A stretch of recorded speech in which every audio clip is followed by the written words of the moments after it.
अस्सलाम वालेकुम। Hello guys, आज मैं आपको फंक्शनल ग्रुप का प्रैक्टिस कराऊंगा। पिछले वीडियो में मैंने आपको फंक्शनल ग्रुप सारे बताए थे, तो आज उसकी प्रैक्टिस करते हैं ताकि वो अच्छी तरह से समझ आ जाए।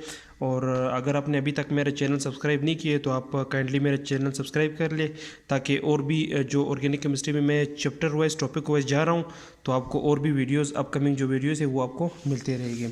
अब फॉर एग्जांपल ये एक फंक्शनल ग्रुप है CH3CH2 कार्बोनाइल ग्रुप OCH2CH3। अब इसका मतलब फंक्शनल ग्रुप ये है कि R carbonyl group OR carbonyl group OR, ये कौन सा फंक्शनल ग्रुप है? ईस्टर्स। इसमें इस वीडियो में मैं सिर्फ एक प्रैक्टिस कराऊंगा कि मतलब कंपाउंड्स कैसे फंक्शनल ग्रुप उसमें हम देख सकते हैं। दूसरा जो हमारे पास कंपाउंड है R कार्बोनाइल ग्रुप OH।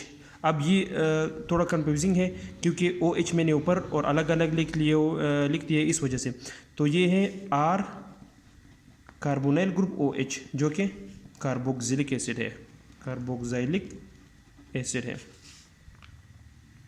और ये CH3CH और ऊपर फिर एक हाइड्रोजन लगा हुआ है और कार्बोनाइल ग्रुप H। अब ये कौन सा ग्रुप है? ये बहुत बिल्कुल ईजी है, ये मुकम्मल R है। ये जो हाइड्रोजन लिखा हुआ है ये सिर्फ इस कार्बन की वैलेंसी के लिए मैंने कन्फ्यूजिंग के लिए मैंने लगाया था कि मतलब हम कंफ्यूज हो जाए फिर समझ में आएगा। तो ये हाइड्रोजन जो है ये ना फंक्शनल ग्रुप है ना कुछ है, क्योंकि ये सिर्फ कार्बन की वैलेंसी के लिए। तो इसका भी है R कार्बोनाइल ग्रुप H, यानी ये कौन सा फंक्शनल ग्रुप है? अल्डिहाइड फंक्शनल ग्रुप है ये। और ये तो इजी है बिल्कुल, ROH, यानी सिर्फ ये OH अगर अलग अलग आपको मिले तब भी वो क्या है? अल्कोहल है। जैसे कि आपको मालूम है ROH अल्कोहल फंक्शनल ग्रुप को रिप्रेजेंट करता है। ये CH3C हाइड्रोजन और कार्बोनाइल ग्रुप H, ये H साथ में लिखा हुआ है। ये जो दो हाइड्रोजन है ये तो इस कार्बन की वैलेंसी पूरा करने के लिए लगाए गए हैं। ये फंक्शनल ग्रुप असल में है R कार्बोनाइल ग्रुप H, यानी ये अल्डिहाइड है या अल्केनल्स है, अल्केनल्स, जिसमें सुफिक्स AL यूज़ होता है। अल्कोहल के सुफिक्स OL है, ये भी आप याद रखना। ये R कार्बोनाइल ग्रुप OH, ये फिर अल्कोहल का सॉरी ये R कार्बोनाइल ग्रुप OH, ये कार्बोक्सिलिक एसिड है, क्योंकि R carboxylic group carbonyl group OH ये कार्बोक्सिलिक एसिड है।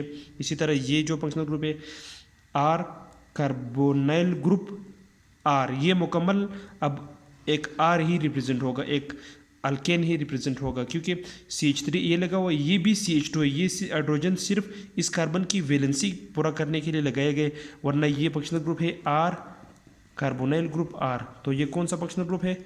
ये है कीटोन। इसी तरह ये CH3 CH2 CH2 CH, ऊपर ब्रोमाइड लगा हुआ है और नीचे CH2 CH2। तो ये है अल्काइल हैलाइड, क्योंकि ये कंप्लीट R है और इसके साथ एक हेलोजन लगा हुआ है जो कि अब ब्रोमीन है। ये R कार्बोनाइल ग्रुप OR, तो ये तो इजी है, ईस्टर्स है। इसी तरह ये अल्डिहाइड है क्योंकि R carbonyl group H aldehyde है। ये CH3CH ऊपर OH लगा हुआ है, फिर CH2 CH2। तो ये अब मुकम्मल एक R है उसके साथ OH लगा हुआ है, फिर चाहे OH ऊपर हो नीचे हो साथ में हो जहाँ भी लगा हो, तो ये अल्कोहल है। ये कंफ्यूज अपने नहीं होना है। ये R कार्बोनाइल ग्रुप एक बेंजीन रिंग लगा हुआ है, तो बेंजीन चूँकि वो भी एक R को ही रिप्रेजेंट करता है, वो भी हाइड्रोकार्बन है, तो ये है कीटोन्स। इसी तरह ये जो है ये भी मुकम्मल कंप्लीट R है, साथ में दो हेलोजन्स लगे हुए हैं, तो ये तो इजी है, अल्काइल हैलाइड्स। ये ROR, ये तो बिल्कुल इजी है, ROR ईथर है। इसी तरह ये CH3CH2OCH3, ये सिर्फ मैंने बॉन्ड्स शो नहीं किए हुए, जैसे कि मतलब ये CH3 है तो यहाँ पर CH3 मैंने डायरेक्ट लगा हुआ है आसानी के लिए, ऊपर मैंने नहीं लगाए हुए, बॉन्ड शो नहीं किए। इसी तरह यहाँ पर भी मैंने ऑक्सीजन जो इस कार्बन के साथ बॉन्ड बनाता है और ये ऑक्सीजन जो इस कार्बन के साथ बॉन्ड बनाता है वो मैंने शो नहीं किए हुए, ताकि अगर हमारा कोई और सवाल आ जाए तो हम फिर कंफ्यूज ना रहे। तो ये भी ROR है, ये भी ईथर ही है।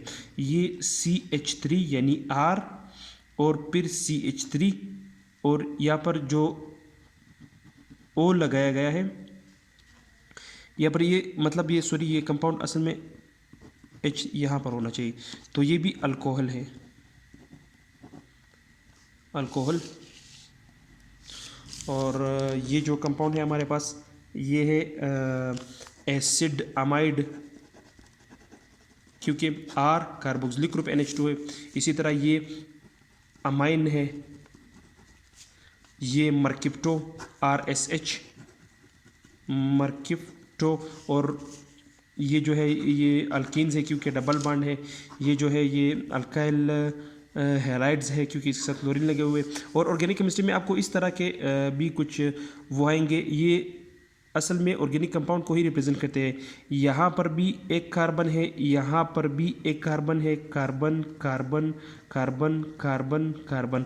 तो ये कंपाउंड हमारे पास आ गए R, यहाँ तक R, OH यानी उसके साथ लगा हुआ, ये भी R है, तो ये कंपाउंड है अल्कोहल। इसी तरह नेक्स्ट जो कंपाउंड है हमारे साथ, तो ये भी R, यहाँ पर कार्बन लगा हुआ है R, कार्बोनिल ग्रुप R, तो ये है कीटोन्स। ये अगर आपको किसी भी जगह ऑर्गेनिक केमिस्ट्री के बारे में इस तरह का मतलब आपको कोई शेप या हाँ जी, तो ये हाइड्रोकार्बन्स को ही रिप्रेजेंट करते हैं और फिर अपने कंफ्यूज नहीं होना है। और अगर आपको फंक्शनल ग्रुप समझ में नहीं आ रहे तो आप उस फंक्शनल ग्रुप की वीडियो में लिंक नीचे दिया हुआ है, तो आप वो फंक्शनल ग्रुप भी चेक कर लीजिएगा। और नेक्स्ट वीडियो में मैं आपको कायरल कार्बन और भी जो बेसिक कंसेप्ट है ऑर्गेनिक केमिस्ट्री के बारे में वो मैं आपको समझाऊंगा। और सब्सक्राइब कर लो आप मेरे चैनल को ताकि न्यू वीडियो आपको मिले।